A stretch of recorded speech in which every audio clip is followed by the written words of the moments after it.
और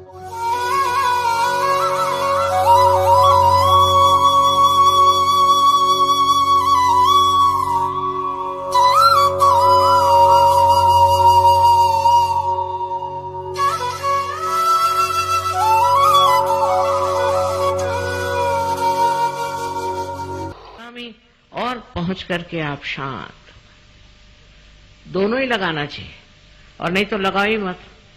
इसका कोई अर्थ होना चाहिए कि जिस चीज को प्राप्त करने जा रहे हैं उसका ये सोपान मार्ग है, इस रास्ते से आप गुजर रहे हैं। इसमें एक एक गंदी चीजों को छोड़ते जाना है। दूसरों को भला बुरा कहने से पहले अपने को भला बुरा कहना सीखिए। मैं ऐसी हूं, मैं वैसी हूं, अपने को कहें। जब आप अपने को कहना शुरू करेंगे तो आप देखिए ये सारे भूत भाग जाएंगे, क्योंकि ये सारे भूत हमने इकट्ठे किए हैं खुद ही सोच सोच के अपने आज्ञा से, अपनी आज्ञा भरते गए, उससे भूत इकट्ठे होते गए, दिमागी जमा खर्च हो गया और आदमी बहुत क्लेशदायी, दुखदायी हो जाता, और वो दुखदायी उसको भी दुखदायी करता। आप किसी को दुख देकर सुख नहीं पा सकते। उसका जरूर असर आना चाहिए, चाहे आप पत्थर हो, पर उसका असर आता है, और उसका असर यही आता है कि आदमी बड़ा दुखी हो जाता है। ये तो एक माँ की बात है कि वो आपके सुख की बात करे, आपको जिससे सुख मिले, जिससे आपको संतोष मिले, जिससे आपको शांति मिले, जिससे आपको प्यार मिले, और दुनिया में एक आप सज्जन इंसान हो जाए। ये एक तो माँ का तरीका है, पर शिव का ये तरीका है। शिव एक हद तक चलते हैं, नहीं तो ऐसा तड़ाकते हैं कि मैं घबराती रहती हूँ कि अब ये आदमी किधर जा रहा है, अब इसका होगा क्या, ये कहाँ पहुंचेंगे, इसको क्या कर रहे हैं। उनको ये नहीं, उनके अंदर ये नहीं है कि चलो भाई इनको ये बहुत खराब है, बुरे हैं, तो माफ कर दें। हाँ, माफ करने योग्य हो तो माफ करते हैं, और जो उनकी बहुत तपस्या करता है उनको भी वो वरदान देते हैं। पर जो आदमी मूलतः बेसिकली जो ठीक नहीं होना चाहता उसको वो ठीक कर देते हैं, ये बात सही है। इसलिए उनसे डरना भी चाहिए। उनको भयंकर भी इसीलिए कहते हैं कि जब बिगड़ते हैं तो वो किसी को भी नहीं छोड़ते। पर उनका सबसे ज्यादा जो बिगड़ना है वो तब होता है जब अंत का, कहते हैं ना कि रात्रि ऐसी आएगी कि सब नष्ट हो जाएगा, उस टाइम में वो अपने क्रोध से सब चीज नष्ट कर दे। ये समय तब आता है क्योंकि मैंने आपसे कहा था कि ये आखिरी निर्णय है, लास्ट जजमेंट है। इसमें आप कौन से रास्ते पे जाते हैं, कहाँ जाते हैं, क्या करते हैं, ये सब पूर्णतया आपके अंदर लिखा जाता है।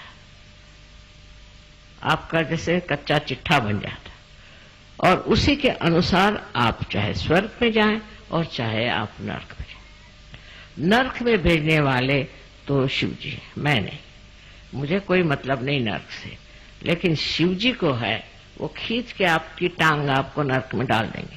फिर आप ये न कहें कि मैं तो माँ का बड़ा वर्शिपर हूँ और मैं माँ को मानता हूँ, तो मुझे क्यों ये ऐसा हो गया।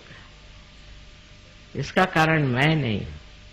जिसने एक बार मुझे माँ कह दिया उसके लिए मैं कभी कुछ बुरा नहीं सोचती, पर शिवजी की मर्यादाएं अगर मैं हूं तो मेरी मर्यादाएं भी वो। बट इस मामले में सबका, दोनों का स्वभाव बिल्कुल विपरीत होने के कारण आपको बहुत समझ करके रहना। और ईसा मसीह में भी जो 11 रुद्र हैं वो भी यही है। रुद्र की जो भावना है वो भी शिवजी के स्वरूप है, और इसलिए बहुत संभल के आपको रहना चाहिए। इसके बारे में आपको इसलिए वार्निंग देनी है कि सहयोग में भी लोग आते हैं, कोई पैसा कमाता है, कोई बुराई करता है, कोई खराबी करता है, कोई अन्याय करता है। ऐसे लोग तो झटक जाते ही, निकल जाते हैं, पर निकलते ही साथ शिवजी की कक्षा में आ जाते हैं। फिर मुझे खबर आती कि वो बैंकरप्ट हो गए, वो ऐसा हो गया, वैसा हो गया। मैंने कहा भैया अब मुझे मत बता। जब वो खुद ही छोड़ के भागे अपने संरक्षण से, तो उसे कौन बचा सकता। इसलिए आपको चाहिए कि आप अपना संरक्षण शिव में खोजा। माँ में तो है ही संरक्षण, लेकिन शिव में खोजना चाहिए।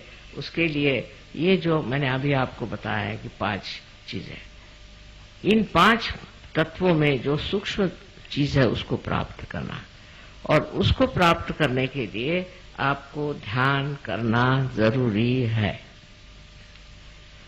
जो लोग ध्यान करते हैं वो अलग ही दिखाई देते हैं, और जो लोग ध्यान नहीं करते वो अलग दिखाई देते हैं, इसमें कोई शक नहीं। अब जो लोग ध्यान करते हैं पर ध्यान में मन नहीं, ध्यान में प्रवृत्ति नहीं, ध्यान की समझ नहीं, ध्यान में सूझबूझ नहीं, और उसके प्रति एक आलस्य हो, तो भी वो ध्यान फलीभूत नहीं होता, उससे कोई फायदा नहीं होता। ऐसा ध्यान हो कि जिससे अंग अंग आपका जो है वो खुश हो जाए, जिससे आनंद की वर्षा हो। शिव जी का पहला और महत्वपूर्ण जो हिसाब किताब है वो ये है कि वो आपको आनंदित करते हैं, पुलकित करते हैं। उनके नामस्मरण से ही मनुष्य को आनंद मिलना चाहिए, पर उसके अपोजिट होता है, उसके विरोध में ही लोग रहते हैं। जो होना चाहिए वो नहीं होता। ये मुझे बड़ा आश्चर्य होता है कि जिनको हम शिव के भक्त समझते हैं वो इस कदर सूखे रूखे कैसे हो सकते, हो ही नहीं सकते। इसमें एक कारण और भी कि जो बहुत ज्यादा कार्य में रत रहते हैं, बहुत ज्यादा, वो राइट साइडेड हो जाते हैं। जब वो राइट साइडेड बहुत हो जाते हैं तो शिव से वंचित हो जाते हैं, शिव से हट जाते हैं, और शिव फिर अपना असर दिखाते हैं। अब आपको पता है कि शिव जी की बहन सरस्वती है। जो सरस्वती की पूजा करते हैं, माने जो पढ़ते हैं लिखते हैं, ये सब यान व्यान इकट्ठा करते हैं, और इसके अलावा कला में बहुत रुचि रखते हैं, ऐसे जो लोग कला की और जिनकी रुचि है, ऐसे लोग जो हैं जो सरस्वती की पूजा करते हैं, उनकी वंदना करते हैं, उनको सबसे पहले ये जानना चाहिए कि ये शिव जी की बहन है। और आप जानते हैं बहन का रिश्ता बड़ा जबरदस्त होता है। अगर आप इनकी बहन की कहीं प्रवंचना करें या उससे कोई बुरे गुण ले लें या बुरी बातें करें, जैसे कि बहुत से लोग हैं गंदी गंदी किताबें लिख देते हैं, बहुत से लोग हैं जिनके पास ज्ञान है उसको उल्टा सीधा कर देते हैं, ऐसे लोगों पे शिव जी का हाथ बड़े जोर से पड़ता है, क्योंकि उनकी बहन जो है वो बड़ी महत्वपूर्ण है, और उसकी प्रवंचना करना माने बहुत ही बड़ा गुनाह है, उनकी दृष्टि में बहुत बड़ा गुनाह है। और आदिशक्ति के लिए भी उनका बहुत कड़क नियम है, इसमें कोई शक नहीं। जरा इसको इसी नहीं निकल रहा है, ठीक है। अब जो सहयोगी हैं उनको सबसे पहले अपनी ओर ध्यान देना। मेरा मतलब नहीं कि शीशे के सामने घंटों बैठे रही, बिल्कुल भी नहीं। शीशे के सामने बहुत बैठना भी एक बीमारी मानी जाती है, पर यह है कि आप अपनी तरफ नजर करें और अपनी तरफ नजर करके देखें कि मेरे अंदर कौन सी खराब है, मैं कौन से गलत काम करती हूं। अपने भारतीय संस्कृति में जो कुछ बताया गया है सीधा रास्ता उसे लेना है। आजकल नया जमाना आ गया है तो लोग सोचते हैं जैसे भी रहो ठीक है, ऐसी बात नहीं। हिंदुस्तान में रहते हुए आपको भारतीय संस्कृति के अनुसार पूर्णतया रहना है। आपका सारा जीवन का क्रम भी भारतीय संस्कृति से जुटा है, क्योंकि भारतीय संस्कृति में शिव तत्व का बड़ा महत्व है। सबसे ज्यादा जो है शिव तत्व का, और शिव तत्व ने ही हमारी मर्यादाएं बनाई कि इस मर्यादा को आपने लांघा कि आप गए।